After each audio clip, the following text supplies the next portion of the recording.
You're listening to The Globalist, first broadcast on the 13th of September 2024 on Monocle Radio. The Globalist, in association with UBS.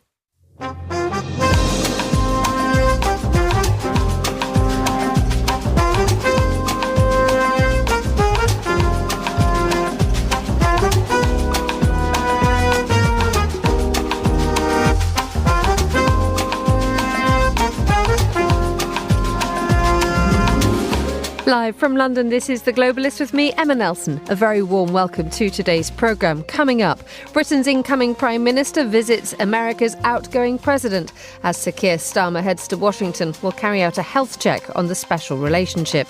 Also ahead in the next 60 minutes. The government is ready to collaborate with all partners to transform challenges into hope, opportunity, equality in economics and society for all. Thailand's new Prime Minister gives her first speech since coming into office. We'll find out if years of political experience at home has set her up for doing the job. Plus, Boeing workers vote to go on strike. And one has to wonder, if a strike goes on for more than weeks, if it stretches into months, what that's going to do. Are the credit rating agencies essentially going to downgrade Boeing, of all companies, to junk status? We'll look at the papers and also find out about the latest edition of Konfekt magazine. That's all coming up on The Globalist, live from London.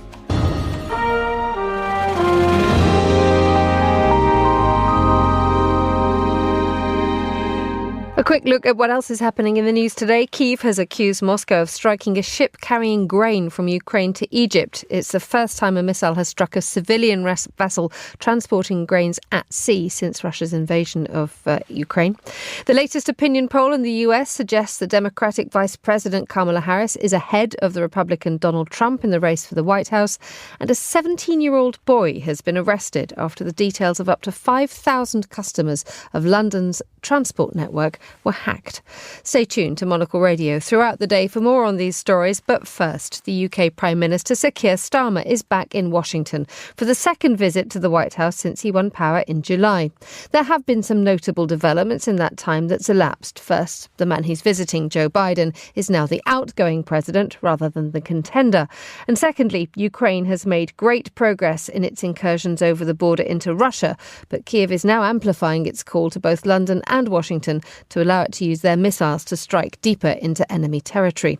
Well, to tell us more, I'm joined now by Julie Norman, co-director of University College London's Centre on US Politics. Good morning, Julie. Welcome back to Monocle Radio.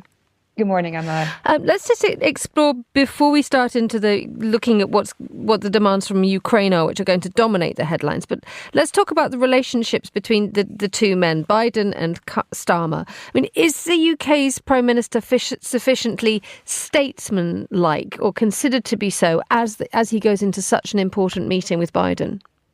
Well, I think it's all relative to some degree, isn't it? And looking at some of the past prime ministers over the last few years, I would say that Starmer is one that the Biden administration certainly will welcome. They did have a good relationship with Sunak, too, I would say. But Starmer is an individual that they will, I think, respect, obviously, similarities in their party's values and approaches. And also, I think Starmer's background in international law and things like this is something that resonates with many Democrats. So, again, with this current administration, yes. With a potential change in administration, we'll see. I think a Harris administration would continue a very strong relationship with Starmer. And this is the second Washington trip that I've just mentioned for Sir Keir since he became Prime Minister. There was one in July to mark the NATO 75th anniversary. I mean, where does that position the special relationship? Because it's quite an infrequent occurrence to have two such closely marked, such closely placed visits. Well, that's true. And they will likely meet again in a couple of weeks at the UN General Assembly. So a lot of bilaterals. But I would say, this is an indication that both countries are trying to really revitalize that special relationship. Blinken this week called it an essential relationship now, really. And I think that's really because of the triad of difficult challenges that both countries are intertwined with now, with Ukraine, with the Middle East, with China, and this real understanding that security, intelligence, politics all need to be on the same page between the UK and the US. The main headline that's coming from what we're expecting to happen today, that thing where we predict what's going to be said, is that a green light will be given for the use of Storm Shadow missiles by Ukraine to strike deeper into Russian territory. Is that correct? Yes. So this is the main point of conversation this week. Our Secretary of State Blinken was meeting with David Lammy here earlier this week. They went to Kyiv together and met with Zelensky. And we understand that this was the main point of conversation. Really what it comes down to is there are several different types of missiles that have been already provided to Ukraine. Some are mid-range in the area of, say, 50 miles. Others are longer range in the area of 150 miles. What Ukraine has been pushing for quite a while is to be able to use those longer-term missiles across the border into Russian territory. And we are seeing some indications that both the UK and the US may be more open to that than they were in the past. How much difference do we believe this will make to Ukraine's campaign? Well, this is where some of the debate has lied, and I will say especially in the United States. Obviously, from Ukraine's point of view, they see this as very essential for the war effort, for being able to strike Russian targets much deeper. They've already been able to do this with some of their own drones, but this would be much higher precision. What do we hear from some in the defense community in the U.S. is they wonder if this would make a big difference. The number of these long-range missiles are somewhat limited. And quite frankly, there's just a assumption that Russia will just pull back some of their materials further back into the country and that they won't be able to reach them. But from most assessments, this would make a difference. And obviously from Kyiv's point of view, a very significant difference. And also from Russia's point of view as well. I mean, the decision has been underlined, or the prospective decision has been underlined by Vladimir Putin's comments yesterday. He said that any such move, and I'm quoting, he would mean that NATO countries, the US, European countries are at war with Russia. That is a stark statement.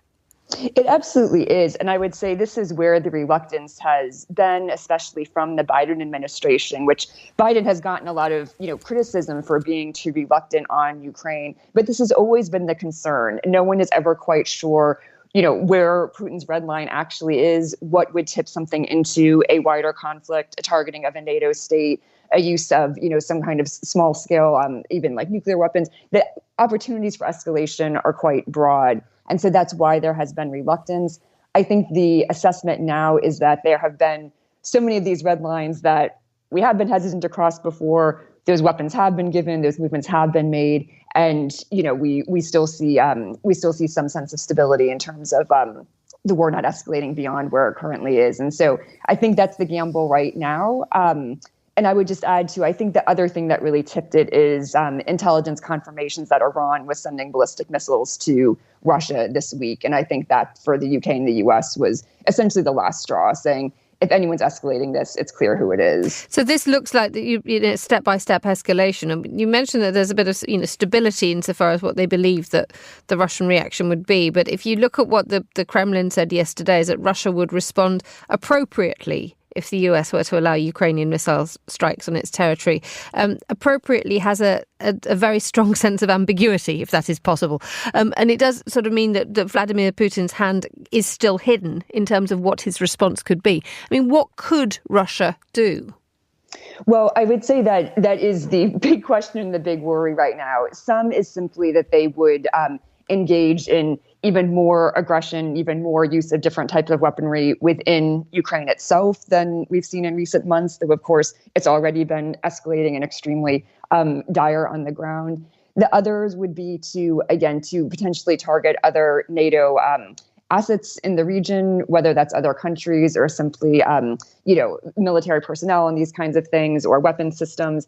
So there's different options there, I would say. And again, some are much more escalatory than others. And some of this might just be rhetoric and, trying to kind of prevent this from happening on Putin's part as well. We assume that he also doesn't want this to escalate beyond his control also, and opening the door to a much wider conflict could also backfire on him. So a lot of different calculations that are being considered here, and different kind of scenarios that are being played out before this decision is made. And indeed, how much does all this have to be done before the November election, with the prospect of either a Harris or a Trump presidency?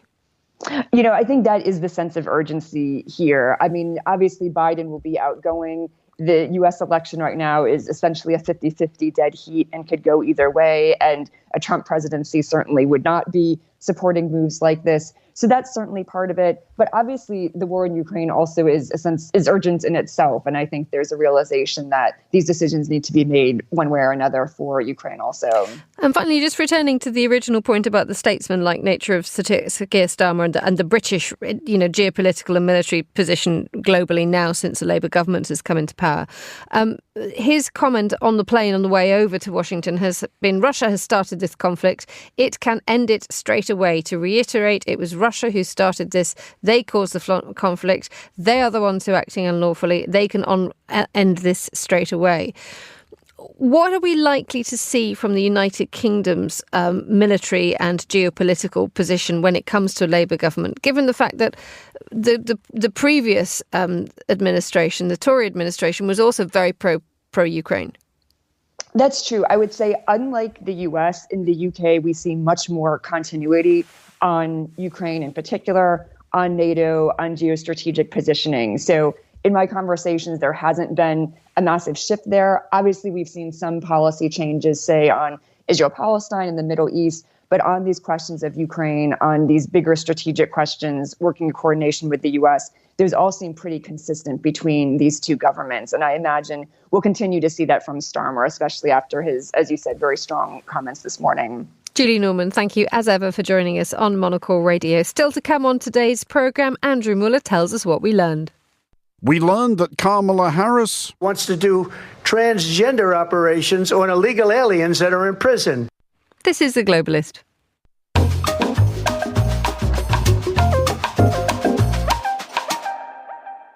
No pay, no planes. That was a banner suspended from a gathering of Boeing employees at a staff rally in Seattle this week.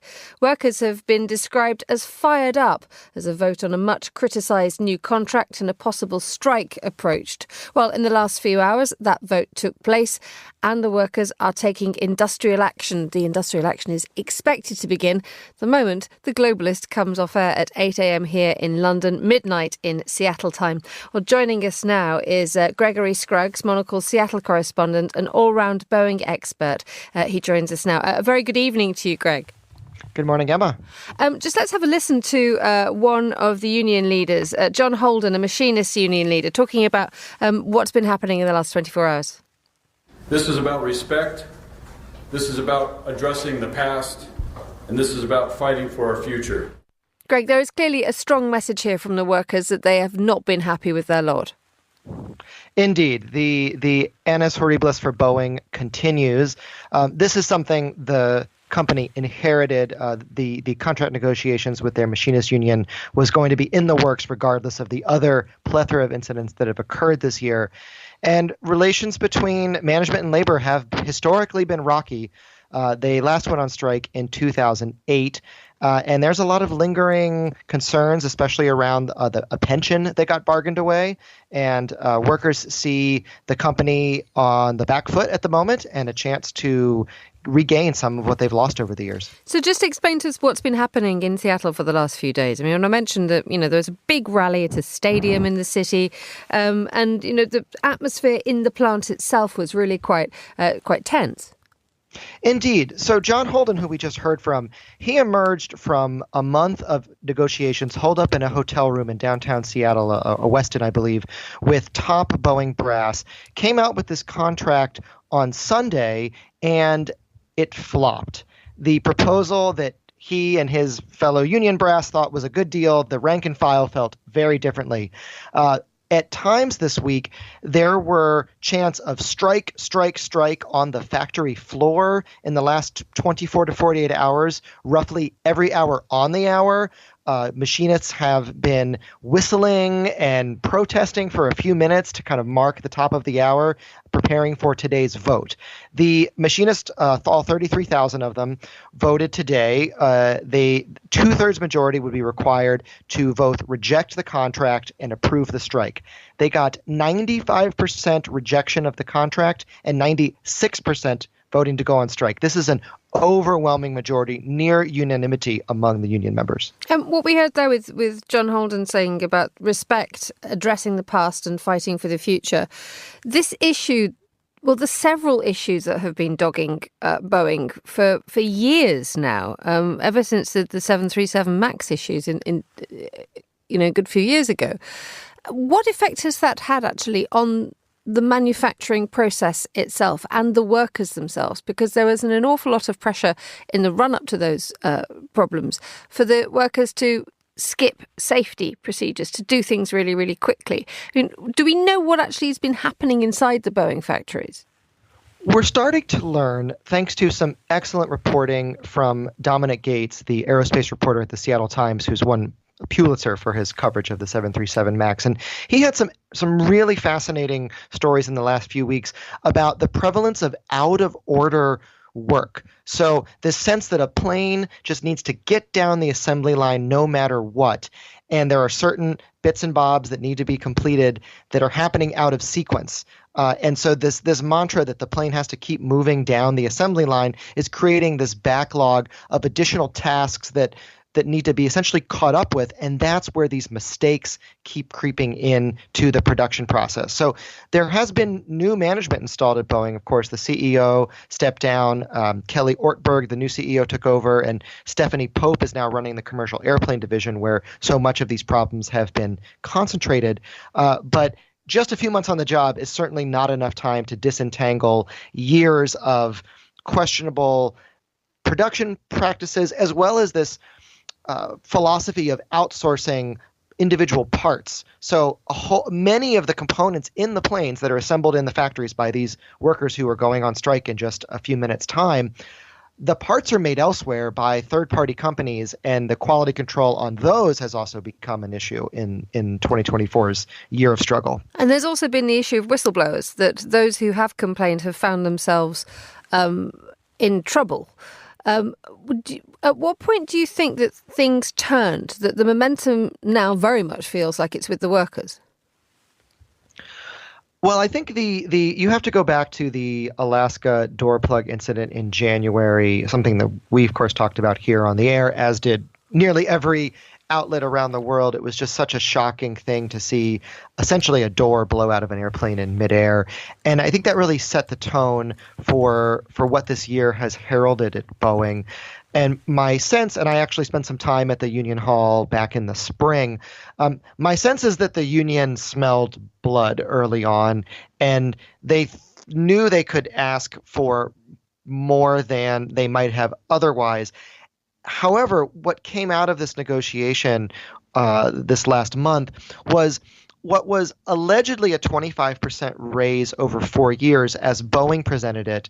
However, by stripping away an annual bonus, the machinists felt like they were being sold a bill of goods, and that essentially Boeing was not operating in good faith when they were describing the terms of this proposed new contract. Now, explain a little bit the financial repercussions for Boeing. Shares are down, 36% this year. Airbus doing rather well by comparison. But this is another huge problem for the aircraft manufacturer, isn't it? Not least because production of certain planes will now be affected. That's correct. I mean, they have a backlog of orders to begin with. They're looking at huge orders from the likes of Air India. Korean Air took a big order at the Farnborough Air Show this year. Both of the narrow-body 737 planes and the wide-body 777X, both of those are made here in Washington State by the machinists who are about to go on strike. So those will be further backlogged. And most of those carriers are essentially hedging their bets and placing orders both with Boeing and Airbus and saying, whoever can get us an airplane first, we'll take it. Well, I think increasingly there's a chance that's going to be Airbus. Now, the shareholders, meanwhile, who in theory have been benefiting from these cost-cutting practices that I think are clearly coming back to bite Boeing in the rear end, are really going to be concerned because of the company's credit rating. So they're just a hair above junk bond status as is. And one has to wonder, if a strike goes on for more than weeks, if it stretches into months, what that's going to do. Are the credit rating agencies essentially going to downgrade Boeing, of all companies, to junk status? It's interesting, isn't it? Because S&P Global Ratings have said that a short strike would be manageable. A longer one will delay recovery of the company and as a result will put pressure on the ratings. I mean, how does this thing now resolve itself? Because Boeing simply cannot afford to have a long strike on its hands. that is the war of attrition when it comes to this type of industrial action. Can management with cash reserves, in theory, outlast those on the picket lines who literally are sacrificing their paychecks to feed their families for this cause that they believe in? I mean, just looking at the last strike in 2008, it went on for 57 days, and it cost Boeing at least $2 billion in profits. We're now in September, and while the end of the year might seem a bit far away, when you look on the scale of a strike that could go on for 3 months, let's say, we are barreling into the end of the year, and there's already speculation that this could stretch into 2025. At which point, Boeing, I don't know what they're going to do, but it's not a pretty picture. Gregory Scruggs, thank you so much for joining us on Monocle Radio. You are the Globalist. UBS is a global financial services firm with over 150 years of heritage. Built on the unique dedication of our people, we bring fresh thinking and perspective to our work. We know that it takes a marriage of intelligence and heart to create lasting value for our clients. It's about having the right ideas, of course, but also about having one of the most accomplished systems and an unrivaled network of global experts. That's why at UBS, we pride ourselves on thinking smarter to make a real difference. Tune in to The Bulletin with UBS every week for the latest insights and opinions from UBS all around the world.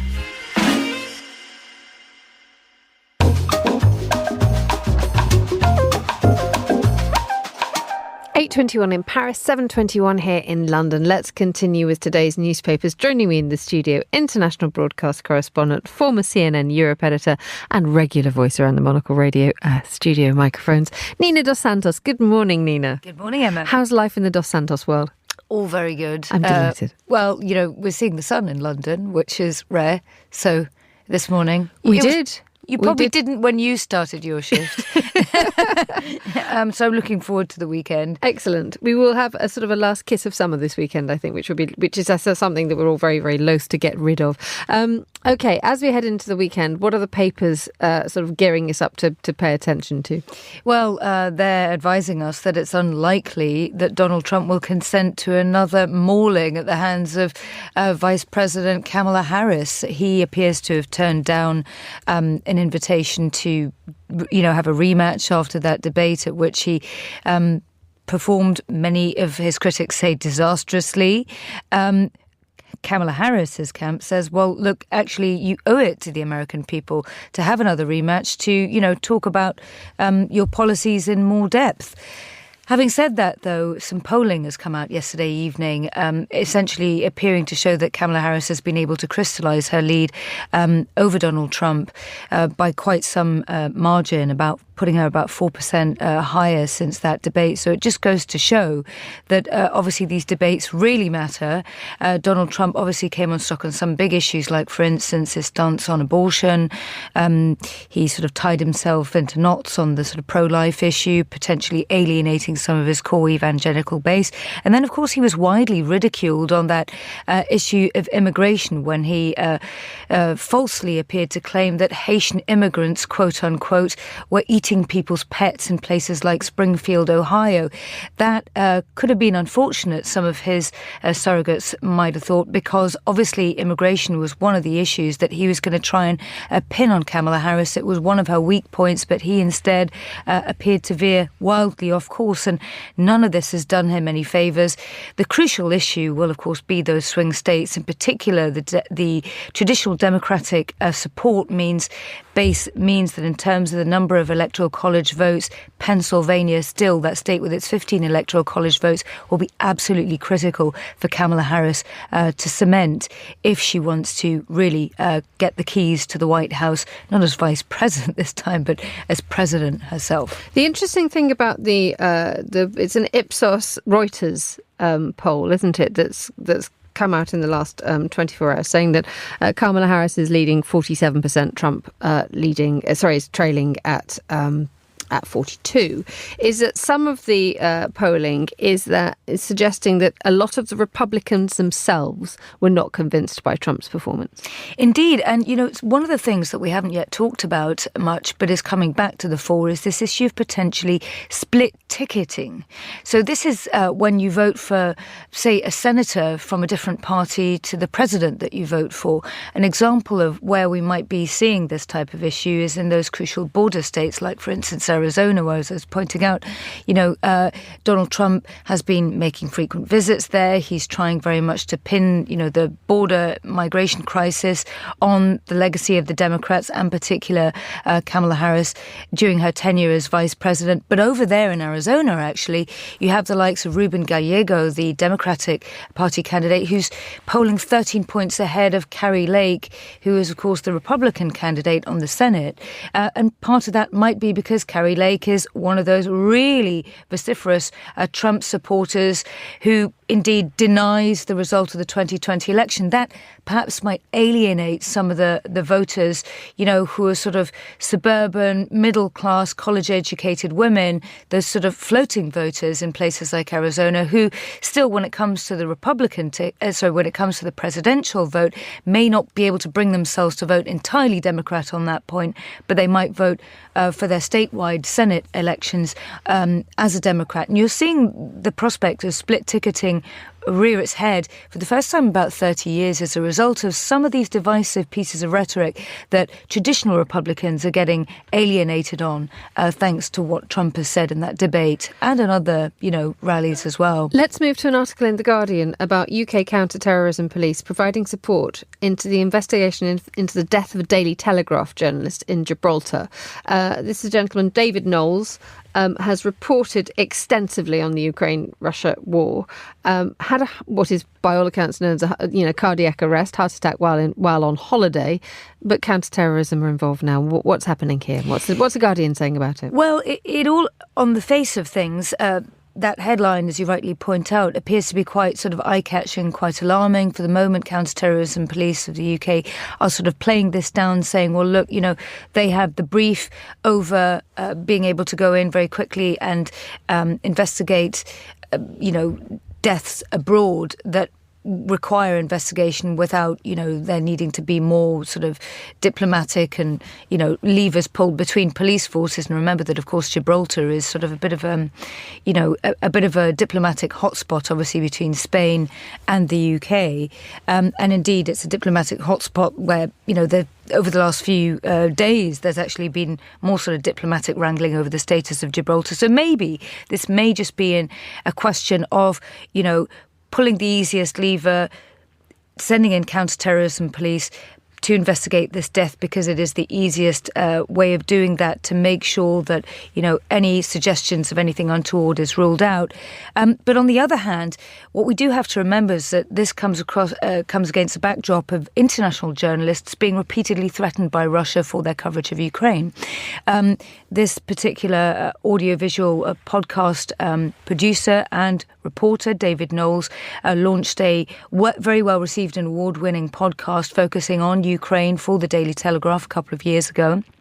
And also 2 Italian journalists for RAI are at the centre of another diplomatic tussle between Italy and Russia after they went into the Kursk region, which is obviously part of Russia, where Ukraine is, mounted that rather successful and surprise invasion, and Russia was very aggrieved at some of the images that they, reported on, and indeed they put them on a watch list, a wanted list, if you like. Now the Italian Foreign Secretary Antonio Tajani has summoned the Russian ambassador to Rome, asking, for questions, asking him why, indeed, foreign international journalists are finding themselves on wanted lists for just doing their job and reporting the facts. Let's move finally, briefly, if you don't mind, a terrible but ironic story about a stolen purse. Yes, that's right. Oh, goodness me. When what did they say when life imitates art? The policing minister has, in fact, had her purse stolen while attending a conference for senior police officers. Dame Diana Johnson was supposed to be giving a speech at the Police Superintendents Association's annual conference on Tuesday earlier this week in a 4-star hotel, so the confines of a nice luxurious hotel in part of Middle England. And in fact, by the time she finished making the point that the UK had been gripped by an epidemic of antisocial behaviour, theft and shoplifting, which she said was corroding our communities and shouldn't be allowed to continue, she reached down for a handbag, which she'd put in a, supposedly safe location here, full of police officers. Full of police officers, and it wasn't there anymore. So what they're going to do about investigating that, I don't really know. Nina Dos Santos, thank you so much for joining us on Monocle Radio. The time here in London is 7:30 a.m. A quick look now at the day's other headlines. Kyiv has accused Moscow of striking a ship carrying grain from Ukraine to Egypt. President Volodymyr Zelensky said the vessel had been hit overnight by a Russian missile just after it left Ukrainian territorial waters. It marks the first time a missile has struck a civilian vessel transporting grains at sea since the start of Moscow's invasion in February 2022. The latest opinion poll in the US suggests that the Democratic US Vice President Kamala Harris is ahead of the Republican Donald Trump in the race for the White House. The poll, conducted by Reuters and Ipsos, gives Harris a 5 percentage point lead of 47% to Trump's 42%. It follows Tuesday's debate in which commentators have generally agreed that Harris won. Trump has ruled out another debate against Harris, saying that he won. And a 17-year-old boy has been arrested after the details of up to 5,000 customers of London's transport network were stolen. Transport for London say the customers' sort codes and bank account details could have been accessed by hackers during last week's cyber attack. The teenager has been arrested on suspicion of Computer Misuse Act offences. This is The Globalist. Stay tuned.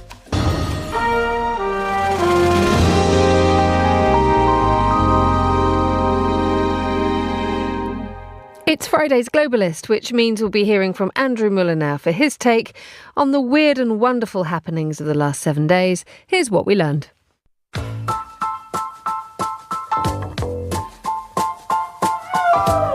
We learned this week that gangs of marauding cat-eating Haitians are not feasting upon the felines of small-town Ohio. Pretty sure we have a clip somewhere of a deep, mournful, ennui-laden sigh. That's the one.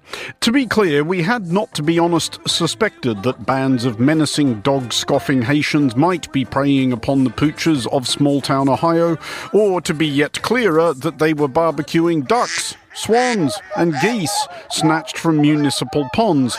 But we were obliged to learn that they weren't by being involuntarily yanked towards the kind of exciting new depths which American conservative political discourse is so consistently inventive in plumbing.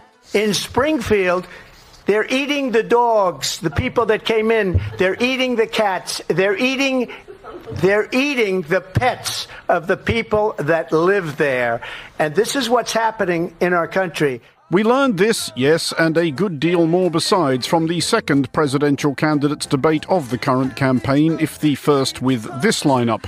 Vice President Kamala Harris having stepped in for President Joe Biden after the incumbent didn't so much lose the previous bout as tangle himself in the ropes while attempting to climb into the ring. We learned that Kamala Harris is a big fan of proletarian revolution seizing control of the means of production and that such opinions are hereditary. It will be the end of our country. She's a Marxist. Everybody knows she's a Marxist. Her father's a Marxist professor in economics, and he taught her well. Even worse, we learned that Kamala Harris wants to do transgender operations on illegal aliens that are in prison. Sure, why not? And we learned that Donald Trump, for all his seething hatred of the media, does actually possess at least one of the key skills necessary for being a journalist, specifically the ability to spontaneously conjure decisive-sounding placeholder blather of the kind often required to placate an impatient editor who has called demanding to know, and sometimes in really quite intemperate tones, where the hell their copy is. Yes or no, you still do not have a plan? I have concepts of a plan, I'm not president right now. But if we come up with something, I would only change it if we come up with something that's better and less expensive. And there are concepts and options we have to do that. And you'll be hearing about it in the not-too-distant future. And we learned that Donald Trump knows several of the numbers between 0 and 100. The polls are indicating that we got 90%, 60%, 72%, 71%, and 89%. Where are you getting these numbers from? There now commences, of course, the work of getting them in the right order. And we learned, as we so very often do, how cruelly the deck always seems to be stacked against Donald Trump. It was 3-1. It was a rigged deal, as I assumed it would be. Although really, grand scheme of things, you have to say he has done pretty well for a functionally illiterate halfwit who not one listed corporation in America would offer an executive position. But to bring us back to where we came in, i.e. with the spectre of hordes of Haitians grilling family pets on the streets of Springfield, we learned that this absolutely is not a thing that is happening, and we learned this from Springfield city officials, for whose suddenly besieged spokesperson we should all spare a thought, and whose words will be imbued with appropriate despond by Monocle's weary denials desk chief Carlotta Rebello. There are no credible reports or specific claims of pets being harmed, injured or abused by individuals in the immigrant community. Nevertheless, we learned that unequivocal statements by people who actually deal with this stuff for a living were not persuasion enough for some. And we learned that among the some were Republican Senator Bill Hagerty of Tennessee, previously dispatched by President Trump to be US ambassador to Japan. And frankly, you cannot help but think a little less of Japan for not taking another swing at Pearl Harbor in response. One of the fact checks, though, had to be about the Haitian immigrants. Do you believe that he should not have waded into that, given officials in that city say there's no evidence of it? Well, you talk about evidence. I've heard conflicting reports. There's conflicting evidence. There's a lot of information on the internet that this is happening. So we learned that there's information on the internet that this is happening, is the threshold of credibility at which Senator Hagerty proceeds, and we would like at this time to offer to buy lunch for the first reporter who solicits his views on the proposition that Elvis Presley is alive, well, and living in witness protection after infiltrating the mafia at the behest of the FBI, because, and we checked, there is information on the internet that this is happening. You're now about 15 seconds from admiring the absolutely liquid segue underpinned by that particular choice of online nonsense that a gormless rube like Senator Hagerty might hypothetically believe, which cues up this song. Baby, let me be your love teddy bear. Put a chain around my neck. Because we had, of course, already learned that proper Americans of the kind admired by Trumpists do not cook stray animals, and that the proper American thing to do is to arrange their corpses in a manner that suggests a curious traffic accident. Old bike in my car that somebody asked me to get rid of it. I said, let's go put the bear in Central Park and we'll make it look like he got hit by a bike. Or strap them to the roof of a car with a view to boiling the blubber from its bones, the better to admire the skull. Kennedy faces new backlash. The longtime conservationist allegedly sawed the head off a dead whale back in 1994 after it washed up on a Massachusetts beach. Kennedy reportedly cut off the whale's head and then bungee corded it to the roof of the family minivan before driving it across state lines to bring it back to his New York home so he could study the skull. Who among us, etc. We'll laugh about this all the more when he's named Secretary of State in a second Trump administration, or perhaps even swapped in before then to replace as putative Vice President the increasingly hapless Senator J.D. Vance, who, we learned, does not appear to possess a currently operational irony meter. Pretty sure we made a clip of an irony meter malfunctioning once. Would be a shame not to get another go out of it.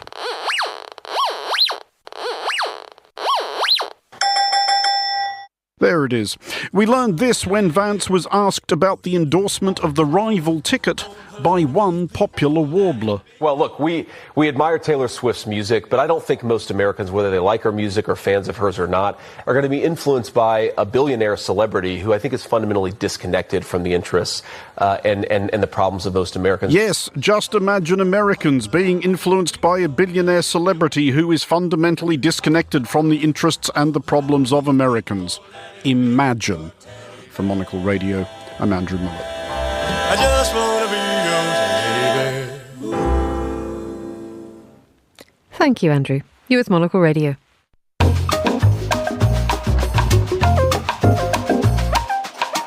13:39 in Bangkok, 7:39 a.m. here in London. Now, in her first speech since coming into office, Thailand's new Prime Minister outlined a plan to jumpstart the country's economy with a $13 billion handout to some 50 million people. Paetongtarn Shinawatra and her cabinet was sworn in earlier this month following the removal of her predecessor, Srettha Thavisin. Well, I'm joined now by James Chambers, Monocle's Asia editor based in Bangkok. A very good afternoon to you, James. Morning, Emma. Good to have you with us. Now, this is a sort of the next step in a political dynasty, and all eyes were on Paetongtarn Shinawatra to see whether she came across as a serious politician whose skills had been honed carefully at home. Yes, that's right. She's the youngest daughter of Thaksin Shinawatra, who's a former Prime Minister of Thailand. And so yesterday morning, it was her chance to shine. And before her administration gets down to work, it's a requirement to set out your policy statement to the parliament here in Bangkok, and that's what she did. As you mentioned, her party, Pheu Thai, have been talking up what she was going to say and what she did say, calling it an economic whirlwind, which is going to help propel the Thai economy. And if you look at the details, she focused on 10 urgent policies. But as most commentators have been saying since then, most of these policies are, ones that were around during the previous administration of Srettha Thavisin, who belongs to the same party, Pheu Thai. So there was not much new to go on. I mean, you mentioned this handout that's meant to be coming up. This is called a digital wallet. But that was something that Srettha Thavisin announced. It's something that Pheu Thai campaigned on during last year's election. And so it's faced a lot of criticism about the policy. This decision to give 10,000 baht, which is about 250 euros to most Thais. And also it's been criticised for not being able to see it through. It's been a year now since Pheu Thai were controlling the coalition. Srettha Thavisin couldn't do it. And now Paetongtarn Shinawatra has doubled down and said she's going to do it. But everyone has really priced it in. Everyone assumes that this is going to happen. So if they don't do it, it's going to be very bad for their party. So if you look into the details, there's not much new here, but they are very good at talking it up. I mean, is there a feeling that she's taking control of the reins here? Well, yes, the family. She's very much seen as very close to her father. He is back in Thailand now. He's actually finished his parole, and so he is, I guess, allowed to become a lot more involved in Parliament and in politics. And actually, last month, he came out with his own, kind of ideas for the future of Thailand, and a lot of that is being now, seen in what his daughter is doing. So she is, very seen as very close to him, and he's, seen as someone who is now kind of pulling the strings of what the coalition is doing. There will be some people who are glad about that. He did oversee a very strong, positive time for Thailand in the early 2000s, full of growth. And they'll be hoping that she can repeat that. But as I said earlier, there's nothing here really that focuses on growing the economy. It's all about giving handouts and debt relief and addressing things like quality of life issues. I think if you're an investor or a business that's looking to put money into Thailand, you prefer to see a bit more kind of long-term kind of big thinking. One commentator talked about this as a BlackBerry in the iPhone 16 era. All of it sounds very similar to Thaksin's days. Tell us a little bit more about, just outline the huge economic challenges that the government currently faces in Thailand. But then you also mentioned the idea that actually you do have a lot of investment and a lot of interest now in Thailand. I mean, in Southeast Asia, Thailand is the number 2 economy. It's the most advanced and mature after Singapore, and it does have a lot of foreign investment, especially in manufacturing, things like cars. So a lot of the economy is now pivoting from traditional petrol engines to electric vehicles. But given that the rest of the kind of advanced economies around the world are talking up technology and AI, I guess it might be a bit depressing to hear the new Thai government talking about casinos. I mean, that was the only thing, only concrete measure that seemed to come out of yesterday, and the policy that the government is going to rely on to try and increase the government's budget here. There was no real talk about the future of Thailand and technology and how it's going to become a digital economy and one that can compete with competitors in Southeast Asia like Vietnam, which is rapidly catching up. So as I said, it was mainly vote-winning things, populist policies like this digital wallet, debt relief for people who are struggling under house and car loans, and a few protectionist measures too. So I think investors particularly, will be wanting to hear a lot more from the new Prime Minister about what she has planned for the future. Tell us a little bit more about the comments that Paetongtarn made at the end of her speech, which was calling for cooperation from opposition lawmakers to take the country forward.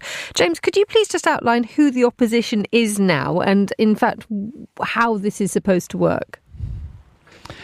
So a bit like the Seta Taverson's first coalition, Pheu Thai has partnered with a lot of the traditional conservative parties, and the ones backed by the military, which oversaw the coup in 2014, which actually kicked out Thaksin's sister.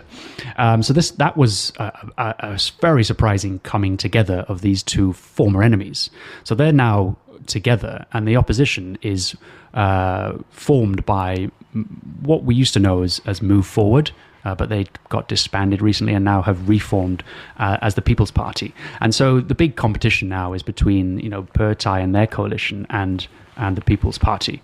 Both are headed by two very young, fresh faces. I mean, Paetongtarn is only 38, and the People's Party leader, Natongpon Rupanyawat, is a similar age. So on the face of it, Thai politics does suddenly look very youthful.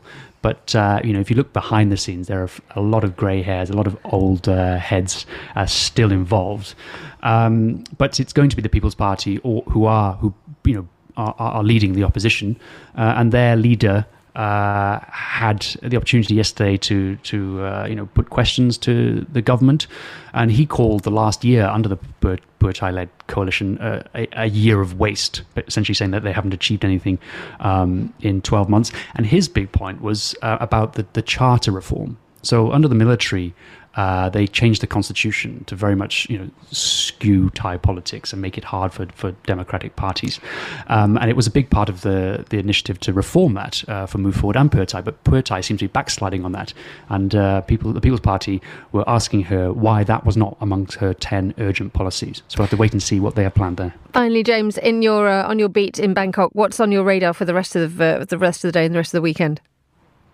Well, as they say about politics, events always seem to come up, and actually today's front cover of the Bangkok Post is all about the huge flooding here in Thailand. It's actually kind of rained on Paetongtarn's parade, and she's actually had to fly to Chiang Rai in the north today to meet people there who are suffering under the worst floods in 80 years. So, I returned to Thailand a few days ago, and I left a very kind of wet Wales to an even wetter Thailand. So I think this weekend will very much be indoors, sheltering from the downfall. There'll be some drying out to do. James Chambers, thank you as ever for joining us on the line from Bangkok. You're listening to The Globalist on Monocle Radio. UBS has over 900 investment analysts from over 100 different countries. Over 900 of the sharpest minds and freshest thinkers in the world of finance today. To find out how we could help you, contact us at ubs.com.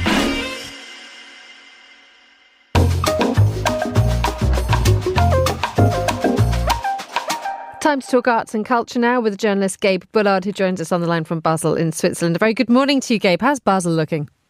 A little rainy, but fantastic otherwise. Excellent. I'm delighted to hear it. What news from where you are? I mean, you have Vitra and the Design Museum on your doorstep, and there's a wonderful exhibition there now. Yes, so it is being set up a very rare exhibit with Nike. So Nike has in their Oregon headquarters a gigantic archive that has never before been open to the public, and they are sharing a few pieces with the Vitra Design Museum. And just tell us what sort of like the nature of these things, because actually when you come to it, you do get enormous names, brilliant design, incredibly useful as well as beautiful. But what are the highlights of this? Yeah, so it's something of a retrospective and a look ahead both. There is a look back at the company's start in the 60s, making shoes with that waffle pattern, appealing to athletes, and it goes through some of the big, most famous eras of Nike, sponsoring the gigantic sponsorship deals with athletes into the collaboration with designers now. And I think what we're seeing with this exhibit is, yes, a bit of history with Nike, a bit of the celebrity and fashion history, but also now a real focus on functionality and design of the shoes as well, and the other athletic gear they're making. Okay, let's move to the area of dynamic pricing in culture, which sometimes you just think that actually culture is all about wonderful things, but it's actually often about money and the way that we buy and the way that we acquire our tickets to our favourite things. This rose to the fore with the Oasis scandal, dare we call it, last week when people found, 2 weeks ago now, where people found themselves paying well over the odds for tickets, sort of as prices changed in front of their eyes. I mean, what's been the general reaction to this, apart from the fact that it's legal but it's not very nice? Yes, so a lot of frustration from Oasis fans, and it caught the attention of regulators in the UK and the European Union, and they're looking into Ticketmaster's use of dynamic pricing for tickets, and there are a few questions there. One is, was Ticketmaster upfront enough about the idea that when you're waiting hours and hours and hours to get your tickets for one of these Oasis shows, that the price you thought you were going to get might be just 1/3 of the price that you're expected to pay? The other, though, is looking more largely at dynamic pricing in general. It is something that's legal. If you've taken an Uber, you've been subject to dynamic pricing. But I think it's one of those things, when people notice it, they realize they don't really like it. I don't know if you could find a regular Uber rider who is particularly happy with surge pricing. And in the US, where Ticketmaster faces its own set of problems, the focus on dynamic pricing is in just other areas of life. The fast food chain Wendy's had reportedly been floating the idea that maybe hamburgers could be done with dynamic pricing, and there was immediate outcry. And I think let me introduce you to this, because fast food is generally one of those things that is considered to be cheap and available. Exactly. Yes. And this would say, well, if you and 5 friends all want hamburgers, maybe you need to charge a little bit more. And I think that we're not going to necessarily see these attempts at dynamic pricing go away. One, because they make a tremendous amount of money for the people who are charging these dynamic prices. And two, because they get easier and easier the more that everything becomes app-based. That when more of us are in an online queue, whether it's for tickets or whether it's for, I don't know, French fries or something, we're generating this tremendous amount of data that these companies can use to figure out the pricing. So I think anywhere where we see dynamic pricing being legal, I think we're going to start seeing people experimenting with it. And what's interesting to me with this pushback on the Oasis tickets is fans and also now regulators saying maybe not everything needs to have dynamic pricing. Gabe Bullard, thank you very much indeed for joining us on Monocle Radio. You were The Globalist.